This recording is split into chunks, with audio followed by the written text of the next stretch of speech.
Culture Soccer.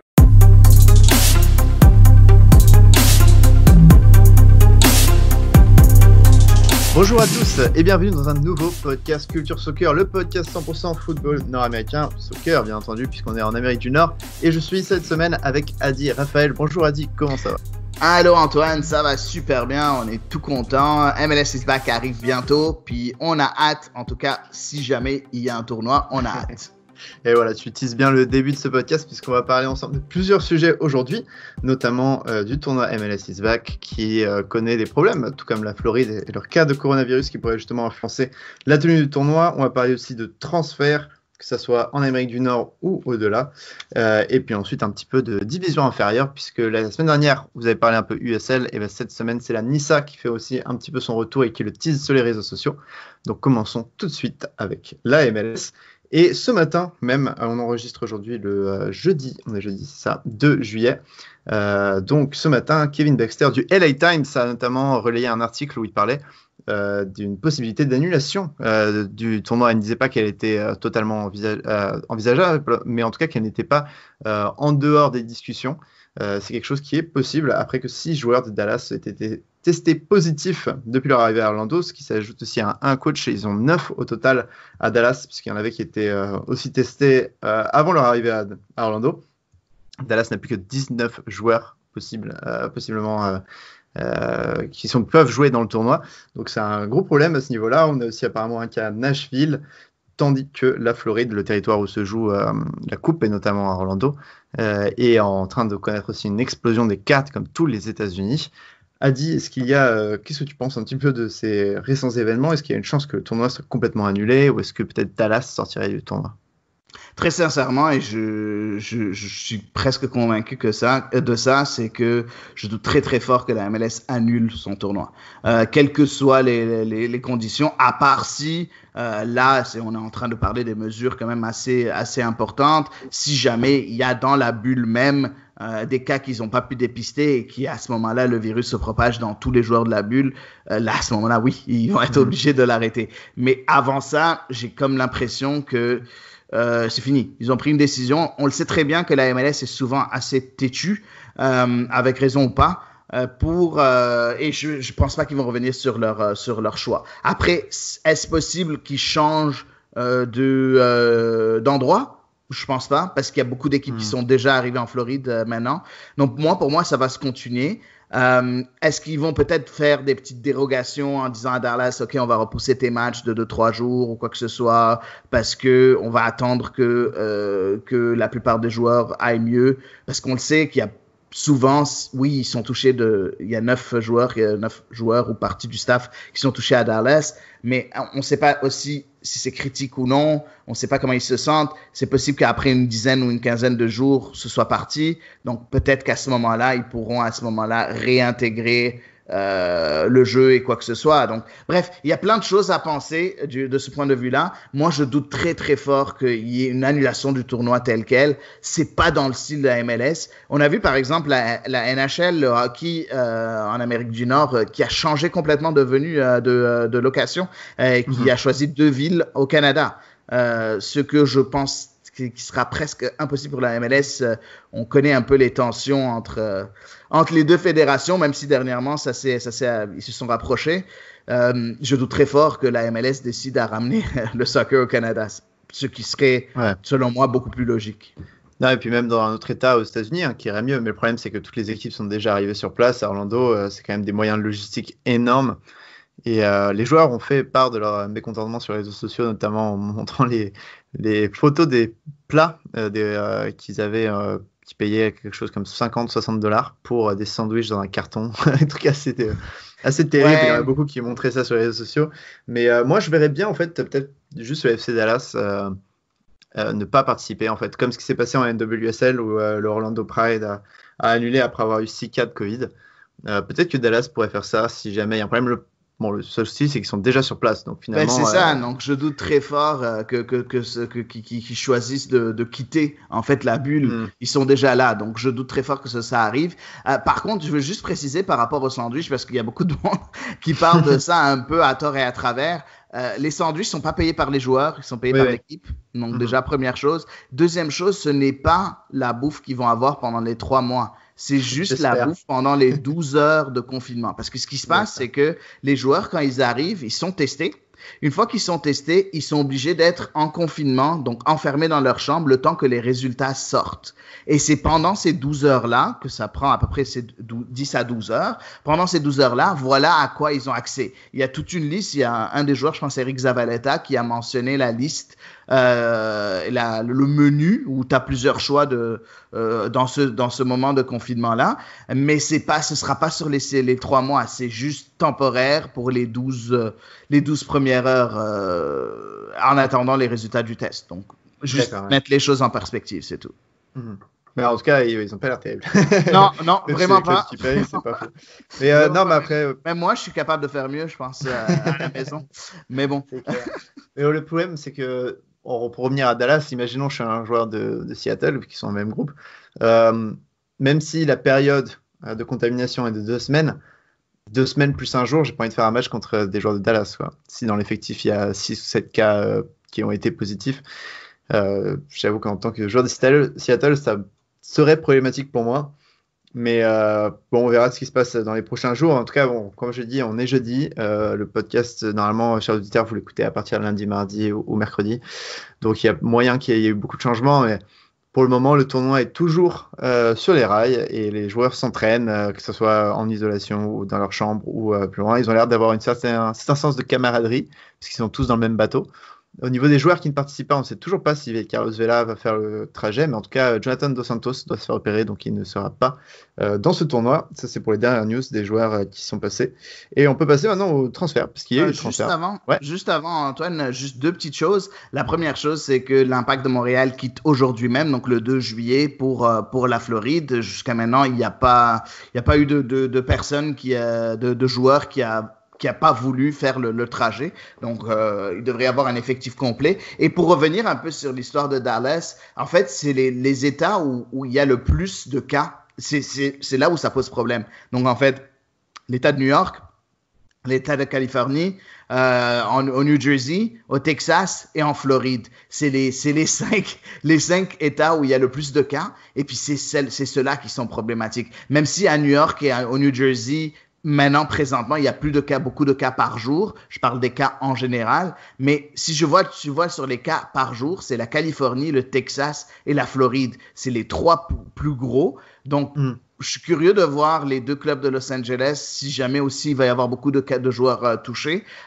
Texas, on l'a vu avec Dallas. J'ai hâte de voir ce qui va sortir avec Houston, si ça va être pareil ou non.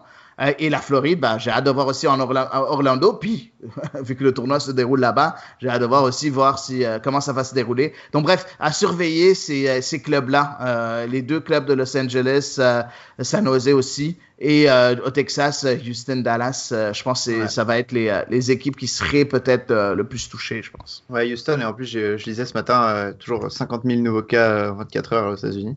Et Houston est vraiment l'épicentre du Texas au niveau des cas. Donc Houston va devoir faire très attention. Mais donc, passons au transfert. Des nouvelles un peu plus réjouissantes, notamment pour l'Inter Miami qui vient de signer Leandro González-Pires, l'ancien défenseur de l'Atlanta United. Il ne pourra pas jouer pour le tournoi, ceci dit, parce que alors c'est des règles très étranges, mais j'ai vu que les joueurs TAM, ils devaient attendre quelques semaines avant d'être officialisés par la Ligue et de devoir jouer, contrairement à des joueurs de salaire normaux, puisqu'ils demandent des montants financiers différents. Mais voilà, 28 ans, il jouait à Tijuana, il est parti d'Atlanta l'année dernière pour jouer à Tijuana, il a fait qu'une quinzaine de matchs avant que le Covid force Tijuana à vendre pas mal de joueurs, mais se libérer de gros salaires, et Leandro González-Pires en fait partie, donc c'est pas parce qu'il a complètement raté son expérience mexicaine. Mais voilà, ce sera un joueur TAM pour Miami qui rajoute de l'expérience en défense centrale. Qu'est-ce que tu penses de ce move pour l'Inter Miami, Adi? Écoute, j'aime beaucoup Pires. Par contre, je trouve que j'aime pas les retours. C'est mon avis personnel. Il y a tellement de joueurs dans la planète foot.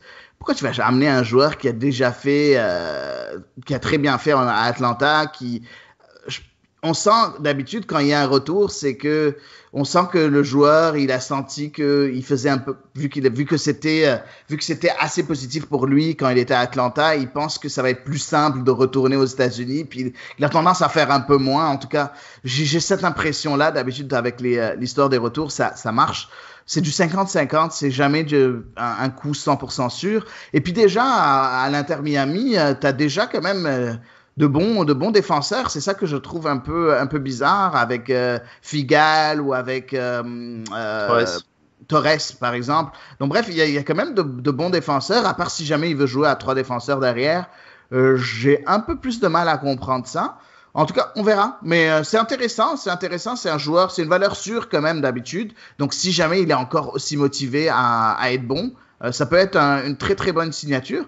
J'aimerais juste préciser par rapport au joueur Tam, une des raisons pourquoi il va pas jouer lors du tournoi MLS is Back.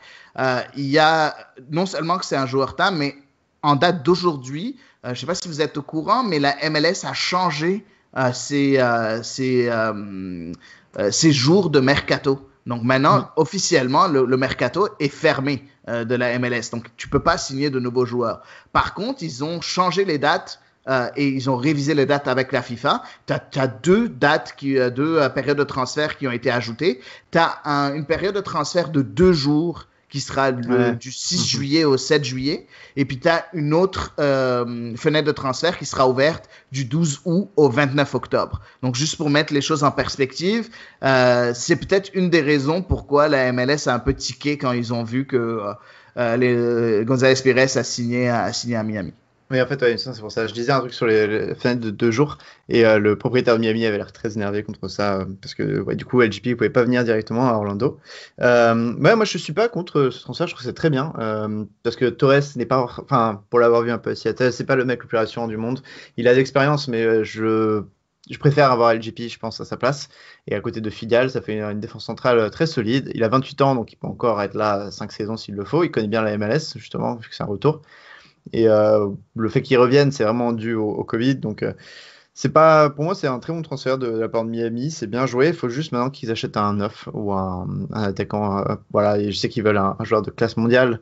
Donc, je me demande un peu comment le Covid va aussi influencer ça. Parce que si jamais des mecs, je sors des noms comme ça, hein, je sais pas s'ils étaient vraiment liés avec eux, mais voilà, il y avait les noms de Cavani, de Balotelli qui faisaient surface. Maintenant, je pense que tu es un joueur européen, tu vois la situation aux États-Unis, tu te dis que c'est peut-être plus safe de rester en Europe encore un an. Donc, je ne sais pas comment la recherche de leur grande star va se passer du côté de Miami. Mais LGP, pour moi, c'est plutôt sympa. Je pense qu'avec Figal, ça peut faire très mal à cette attaque de MLS. Surtout qu'on sait que voilà, la défense centrale, quand tu as une expansion, c'est vraiment ça qu'il faut verrouiller pour éviter de faire une Cincinnati ou une Minnesota lors de la première saison, quoi. Ouais, je suis d'accord avec toi. Par contre, juste pour mettre au courant, pour Balotelli, ça c'est mon avis personnel, j'y crois pas trop. Je pense que il y a tellement de monde qui veulent le placer en MLS que ça ressort à chaque fois, mais je doute très fort. En tout cas, je doute très fort qu'il y ait un club de MLS assez naïf pour croire que Balotelli peut encore être un joueur de foot. Mais ça c'est mon avis assez tranché sur la question. Pour le reste, très sincèrement, quand tu vois la façon dont c'est traité le COVID aux États-Unis, les déclarations du président et ainsi de suite, ben moi je suis pas convaincu d'aller continuer ma carrière aux États-Unis. Hein. Donc je suis sûr que les joueurs ils sont pas cons, puis ils vont sûrement voir un peu aller chercher voir comment c'est pris en compte c'est la situation du virus et à date c'est pas très excitant. Hein. Ça donne pas envie d'aller aux États-Unis. Hein. C'est un petit aparté personnel, mais ma demi-sœur devait partir aux États-Unis travailler à partir de la rentrée prochaine. Et voilà, quoi, elle a tout de suite trouvé quelque chose en Europe. Et je pense que, parce que elle savait que d'ici la rentrée, ce sera pas complètement fini. Elle sait pas d'ici 2021, ce sera fini. Et je pense que pas mal de joueurs vont repousser, s'ils étaient en contact avec la Ligue, de 6 mois, peut-être attendre le début de la saison 2021 pour être sûr que la situation soit bien contrôlée à ce moment-là, quoi. Mais c'est sûr que tu es un joueur ou n'importe qui dans le monde actuellement, tu essayes d'éviter les États-Unis si tu peux rester en Europe. Passons au deuxième transfert duquel je voulais parler, Rugen Dam à Atlanta. Il a 27 ans. C'est un ailier qui avait des gros problèmes en Liga MX malgré un potentiel énorme à Pachuca. Il a été transféré pour quasi 10 millions de dollars à Tigres, où il a eu du mal à jouer depuis. Il a été transféré gratuitement à Atlanta. Du coup, c'est plutôt un bon coup de ce niveau-là, sauf qu'il y a quelques droits à payer à Houston qui avait les discovery rights du joueur. Donc un transfert étonnant parce que je pensais qu'Atlanta irait chercher plutôt un numéro 9 en ce moment, mais voilà quelqu'un qui peut leur apporter de la rapidité et de la technicité sur les ailes à côté de Pity Martinez ou de Ezequiel Barco. Qu'est-ce que tu en penses, Adi? Ben, très sincèrement, je suis pas aussi excité que ça. Je suis plus excité par González Pires à Miami que pour Dam, juste pour vous dire. Pourquoi? Ben, c'est assez simple. En premier, Dam, et on en avait parlé avec Diego quand on parlait de la Gold Cup l'année passée, et j'en ai parlé dernièrement avec Alec Avendano aussi, qui suit beaucoup la Liga MX. Puis Dam, ça a été un peu cet éternel espoir qui a jamais vraiment donné entière satisfaction. Ça a été quelqu'un qui était supposé être le nouveau, la suite de Carlos Vela et ainsi de suite. Puis ça a vraiment pas été. Il a toujours beaucoup déçu lorsqu'il était au Mexique encore. C'est un joueur qui est très rapide, qui a déjà 27 ans maintenant, très très très rapide. Par contre, qui a du mal à finir. Il a du mal à marquer, beaucoup de mal à marquer. Et très sincèrement, si je regarde un peu l'effectif d'Atlanta, avec la blessure de Martinez, ben, ce qu'ils avaient besoin, c'est des gens qui marquent. Parce que des joueurs qui créent, ben, on voit comme Barco, c'est quelqu'un qui marque beaucoup, qui crée beaucoup, qui marque un peu moins. Pity, c'est la même chose, Pity Martinez. Donc, tu arrives à avoir un peu trop de créateurs, puis personne pour finir les jeux. Je sais pas. Et d'un autre côté, Dam, pour avoir vu peu de matchs, mais quand même quelques matchs. Ouais, je suis pas si excité que ça. Si jamais ils avaient Joseph Martinez, j'aurais dit oui, extraordinaire. Mais on sait que Martinez devrait être blessé pour toute la saison. Donc, je sais pas. Je sais pas trop quoi penser. Je suis pas si excité que ça. Je suppose que c'est un joueur TAM, non, Jürgen Damm? J'ai pas réussi à trouver, mais bon, au moins il était gratuit, il n'y a pas de transfert, ce qui est toujours c'est excellent, très ça. sympa, Ouais, vu qu'il a coûté 10 millions il y a quelques années. Mais non, j'ai pas pu voir s'il y avait été ou pas, en plus j'ai cherché sur le site de la MLS, aucune info là-dessus. Oui, après peut-être pour complimenter un petit peu, pour remplacer Cressel, parce qu'il joue aussi sur l'aile, mais tu sais, comme il joue avec deux numéros 10, Barco et Martinez, je sais pas trop, ça veut dire qu'il va jouer assez bas sur le terrain, je connais pas très bien, mais il a l'air d'être plutôt offensif. Donc je suis assez surpris, ou alors il prend la place de Martinez ou Barco ou alors le système change, je sais pas trop. Mais voilà, c'est la dernière recrue d'Atlanta United et on attend encore, je pense, un attaquant suivant le marché et comme on disait, suivant les joueurs qui voudraient bien partir aux États-Unis. Ils ont aussi échangé 50 000 $ en Discovery Rights. Pour les Discovery Rights. Donc, juste pour dire, ça a déjà été fait. Donc, Houston a reçu 50 000 $ en allocation générale, donc en gamme. Donc, voilà. Ouais, pour les Discovery Rights. Comme en MLS, pour ceux qui ne savent pas, chaque club a une liste de joueurs qu'il convoite. Et si tu veux prendre un joueur dans cette liste, tu dois le payer au club qui l'a mis en premier. C'est très bizarre, mais c'est comme ça. Ouais, mais c'est assez drôle. Ça me fait rire parce que vraiment, il y a des joueurs parfois qui signent en MLS 4 ans après être connus. Et en fait, tu te rends compte que 4 ans, pardon, je sais pas, tu te rends compte qu'il y a des clubs qui ont leur Discovery Rights depuis des dizaines d'années et qui l'ont jamais exercé, mais qui étaient sur le joueur avant qu'il soit connu, quoi. Donc c'est très intéressant de voir parfois les cellules de recrutement, ce qu'elles gagnent ou pas. Dernier transfert auquel je voulais parler, ce n'est pas un transfert en MLS. C'est Jonathan David, le jeune attaquant canadien de Genk en Belgique, en Jupiler Pro League, qui vraiment affole le marché des transferts ces dernières semaines. On l'a vu notamment au début, ça a commencé avec des rumeurs vraiment en France, du côté de Lyon et Marseille, il me semble, mais vraiment il y a quelques mois. Lyon et Lille. J'ai vu Marseille aussi, mais il y a quelques mois. Enfin, vraiment, c'était des débuts de rumeurs. Et très récemment, en fait, hier, j'ai commencé à lire des articles. Apparemment, le LOSC serait dessus. Il y a notamment l'Allemagne. On a vu le nom du Bayern de Munich et d'autres clubs allemands qui seraient sur lui. En BPL aussi, des clubs surtout de seconde partie de tableau en Angleterre qui seraient aussi sur le Canadien. Toi, Adi, tu es quand même un supporter de l'équipe canadienne et puis tu suis surtout cette sélection vraiment avec intérêt. Est-ce que, selon toi, quel club pourrait vraiment correspondre au profil de Jonathan David, que ce soit dans son style de jeu mais aussi dans sa progression? Très sincèrement, j'aimerais pas le voir en Ligue 1 pour étant quelqu'un qui suit la Ligue 1 de très, très, très, très près pour ceux qui me connaissent. J'aimerais pas le voir en Ligue 1. Je trouve que c'est un joueur qui irait beaucoup plus en Bundesliga. Et j'aimerais beaucoup le voir en Bundesliga. Pour un joueur offensif, juste avoir devant lui des défenses. On connaît un peu les défenses de Bundesliga qui sont pas très hermétiques. Donc, ça pourrait l'aider à passer à une étape supérieure après. Donc, moi, je le verrais plus vers l'Allemagne. J'aimerais pas qu'il aille directement au Bayern. Très sincèrement, j'aimerais un club comme par exemple Dortmund. Dortmund serait magnifique pour lui, même s'il n'est pas dans la liste. Pour ce qui est de la Ligue 1, ça peut être un très bon coup pour la Ligue 1. Sauf qu'on sait qu'en Ligue 1, c'est assez fermé. Le jeu est assez fermé. Est-ce que Jonathan David va pouvoir s'exprimer comme il s'exprime en Belgique?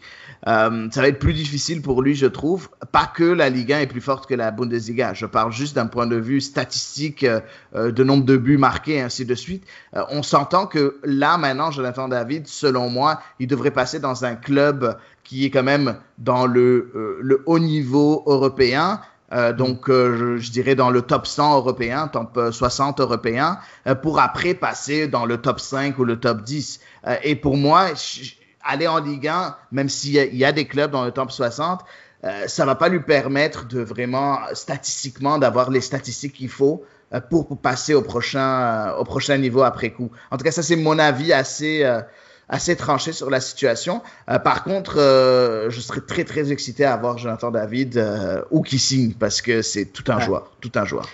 Je serais très chaud, moi, de le voir à Lille. Parce que, oui, je sais. C'est ton club. Surtout, Victor Osimhen part et Lille a quand même une certaine réputation pour faire sortir les jeunes joueurs et pas forcément les faire sortir de son centre de formation, mais de les acheter peu cher et les revendre plus cher plus tard. Et je pense que David pourrait pas mal réussir dans ce système de jeu lillois. En plus, il joue à la Champions League l'année prochaine, il me semble. Donc, ce serait pas mal, mais la Bundesliga reste mieux, à mon avis. J'ai vraiment pas envie qu'il arrive, personnellement, en bas de tableau de Premier League. Parce que là, le style de jeu est vraiment horrible. Et puis, c'est vraiment... la Ligue 1 ou la Bundesliga donne beaucoup plus d'occasions de jouer pour des jeunes que la Première Ligue. Et je pense que s'il arrive en plus avec une étiquette, parce que j'ai vu que le président du club belge demandait quand même pas mal d'argent, dans les derniers reports, ce serait 30 millions d'euros. Ça se trouve, c'est du bluff, mais voilà, ça risque d'être quand même plus de 15 millions d'euros. Si tu arrives avec cette étiquette de joueur cher et que tu arrives en bas de tableau de Première Ligue et que tu marques pas dans les 2-3 premiers matchs, c'en est fini pour toi. Alors qu'en Bundesliga et en Ligue 1, il laisse quand même plus de chances et plus de temps d'adaptation. Donc je serais en tout cas plus emprunt de le laisser partir en Allemagne ou en France. Mais voilà, en tout cas, ouais, c'est vraiment une star qu'il faudra vraiment regarder au niveau de la sélection canadienne et puis dans son prochain club. Et pour combien tu l'achèterais, toi? Je sais pas si tu as une... Voilà, les prix du mercato s'envolent facilement, surtout pour les attaquants. Mais à quel prix tu penses que ça serait raisonnable, Jonathan David? Écoute, c'est assez difficile parce que avec le Covid et la pandémie, le marché est un peu bizarre. Donc, ce qui veut dire que les valeurs ont vraiment diminué. Donc, des joueurs que tu signais avant 150 millions et 200 millions, là, tu dois penser à un minimum qui seront peut-être en dessous des 100 millions. Donc, parce que et en plus, les clubs ont moins d'argent. donc bref, tout descend, tous les prix descendent. Je pense que avant la COVID, ça aurait été aux alentours de entre 40 et 50 millions, selon moi. Maintenant, je pense que ça va vaciller autour d'une trentaine de millions. C'est ce que je pense. Ouais, je pense aussi. C'est un prix. Mais justement, c'est le fait que ça dépasse les 20 millions, je pense, va refroidir un peu des clubs comme Lyon ou Lille qui pouvaient être dessus. Et là, il y a peut-être ça dépend. Partir. Ça dépend. Pour combien va partir Osimhen? On s'entend que si Osimhen va partir pour 50 millions, parce que je doute très fort qu'il parte pour moins que ça, entre 40 et 50 millions, pour Naples, à ce moment-là, tu as l'argent qu'il faut pour payer les 30 millions, puis tu as un 10-15 millions supplémentaires pour éponger tes dettes à cause de toute la situation de la pandémie. Donc voilà. De toute façon, à Lille, il y a des dettes de toute manière. Non, oui, c'est clair. Et le problème, ce qui me fait peur, c'est que s'il commence à y avoir une enchère entre différents clubs, eh ben, il va finir par partir à un club anglais un peu miteux parce que eux, ils ont l'argent. Et s'il faut mettre, tu vois, si je sais pas pourquoi les prix s'envolent, il risque de partir pas forcément dans le meilleur club pour sa carrière, mais peut-être celui qui met le plus d'argent.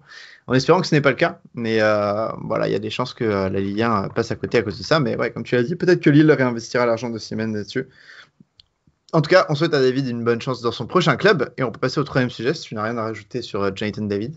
Oui, on peut y aller. Ok, parfait. Et bah, le dernier, c'est la NISA National Independent Soccer Association, une troisième division dont on vous a maintes fois parlé dans Culture Soccer. J'ai notamment fait un guide sur la ligue lorsqu'elle devait commencer en 2020. Malheureusement, seuls que quelques matchs se sont joués. C'est une ligue un peu rebelle aux États-Unis, donc qui n'est pas vraiment associée à la MLS, non plus à la USL, mais une ligue un peu rivale avec des clubs indépendants. Le principe, c'est que le club n'appartient pas à la ligue comme une franchise, comme c'est le cas en MLS ou en USL, mais que ce sont des clubs vraiment indépendants, notamment dans les plus connus. On peut citer le New York Cosmos qui devait rejoindre là cette saison et qui sont un club quand même très connu aux États-Unis. Le Detroit City FC, Chattanooga, Oakland Roots.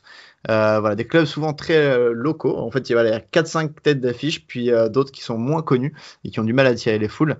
Mais c'est vraiment un côté rebelle. On avait notamment eu l'entraîneur et le copropriétaire de San Diego sur ce podcast, puisque le club appartient à Dembaba et Denazar à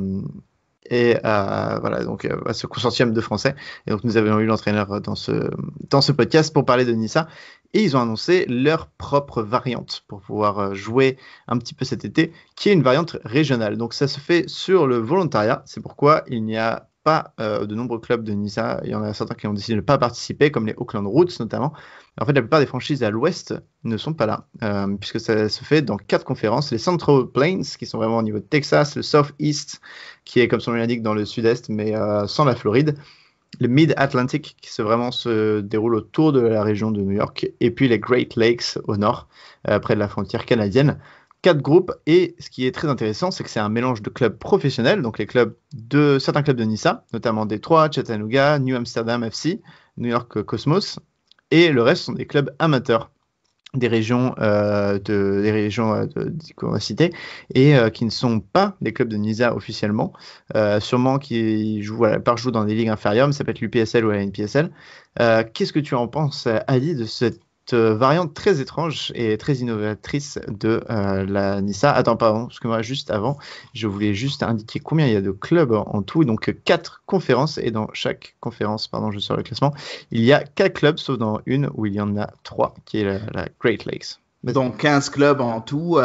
Moi, ce que je trouve un peu bizarre, en fait, Antoine, c'est que pourquoi on voit pas tous les clubs de la Nissa y participer? Ça, j'ai trouvé ça un peu bizarre. Par exemple, il y a plein de clubs. On sait que la Nissa a une douzaine de clubs. Ouais, c'est ça, une douzaine de clubs. Puis c'est pas tous les clubs qui y participent. Ils sont partis amener d'autres amateurs. J'aurais aimé voir tous les clubs de la Nissa, incluant certains clubs amateurs. Je pense que ça aurait donné une visibilité supplémentaire à cette ligue-là qui a l'air super intéressante. En fait, c'est toi qui me l'as fait découvrir, pour être très honnête. Moi, j'adore ça. J'adore ce format-là.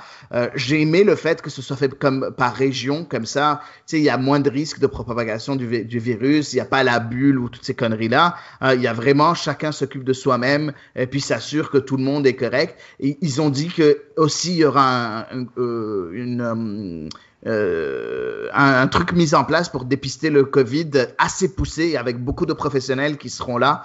Donc, ils mettent les moyens quand même pour qu'il n'y ait pas de propagation du virus. Mais sauf que j'ai bien aimé que ce soit fait par région. Il y a certains clubs que j'ai hâte de voir jouer, comme Detroit City FC, le Cosmos, Chattanooga FC. C'est des 3 clubs que j'ai vraiment envie de voir jouer.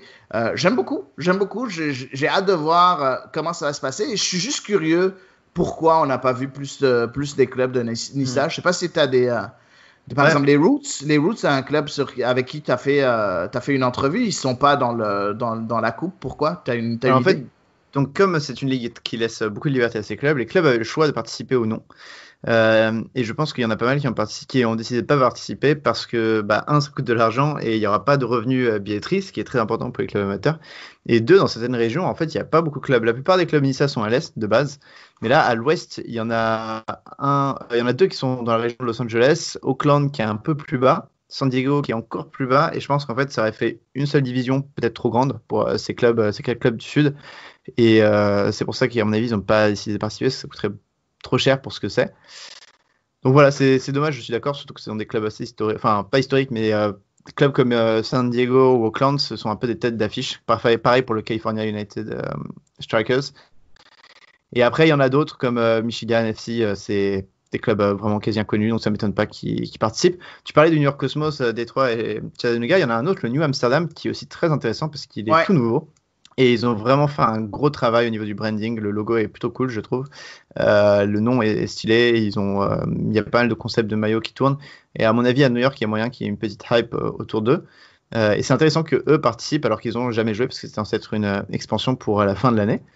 Et après, je suis étonné qu'il y ait une des conférences où du coup, il n'y a pas de club de NISA. C'est vraiment 4 clubs amateurs. La conférence des Central Plains. Ouais. Mais je pense que l'avantage, c'est que la NISA va peut-être utiliser ce tournoi pour regarder un petit peu les groupes d'investisseurs de ces clubs amateurs et voir un petit peu si à long terme ils peuvent rejoindre la ligue. Parce qu'on le sait, dans les divisions amateurs, ce qui est compliqué, c'est d'avoir des projets concrets. Parce qu'il y a souvent des clubs qui ferment la porte au bout d'un an ou deux. La USL a vraiment connu ça à ses débuts. Et la NISA, c'est un peu pareil. Il y a déjà des groupes qui sont partis lors de la première saison l'année dernière. Et donc là, alors je connais pas forcément tous les clubs, mais je sais que le FC Buffalo ou le FC Baltimore Christos, ce sont des équipes qui sont un peu connues dans les divisions vraiment semi-amateurs. Les autres, je les connais pas, mais donc peut-être que il y a 2 clubs ou 3 clubs de cette Independent Cup qui peuvent peut-être plus tard rejoindre la NISA. Mais en tout cas, ça donne une très belle image à la NISA parce que ça donne une image d'une ligue qui fédère les clubs amateurs autour d'elle. Ouais, c'est sûr. Et c'est ça qui est cool du côté de la NISA. Après, ça aurait été sympa. Bon, là, on va rentrer dans une discussion un peu plus touchy, mais ça aurait été sympa si jamais il y avait des promotions de relégation pour donner encore plus d'entrain et de récompense à ces clubs-là pour participer à ce genre de trucs et à rester et à garder le cap pour garder le club vivant parce que très souvent, comme tu l'as dit, il y a beaucoup de clubs qui ferment parce qu'ils voient que bon, finalement, c'est quoi l'utilité d'être ouvert si à un moment donné, je peux pas aller plus haut, je peux pas gagner plus d'argent et ainsi de suite. Donc bref, c'est intéressant. J'ai hâte de voir cette coupe-là parce que ça va être un peu différent. Puis je suppose que on n'a pas eu encore de nouvelles par rapport à où ça va être diffusé, ainsi de suite. Mais très sincèrement, ça m'étonnerait que ce soit quelque chose de payant. Ça va être sûrement quelque chose de gratuit quelque part. Donc on va tous pouvoir aller voir ça très simplement, que ce soit sur YouTube, Twitch ou whatever. Ouais, les matchs se jouaient la plupart pour la ligue sur MyCujo, qui est une plateforme indépendante mais gratuite. Ouais. Il y a moyen que ce soit eux, mais sinon YouTube ce serait pas mal, en espérant que même les petits clubs amateurs peuvent transmettre les matchs. Mais voilà ce qui clôt un petit peu notre programme du jour avec la NISA. Donc merci beaucoup Adi d'avoir participé à ce podcast. Merci à toi Antoine, c'est un plaisir comme d'habitude, comme à chaque semaine, et puis j'espère que vous avez tous aimé ça, puis voilà, merci à tous de nous écouter.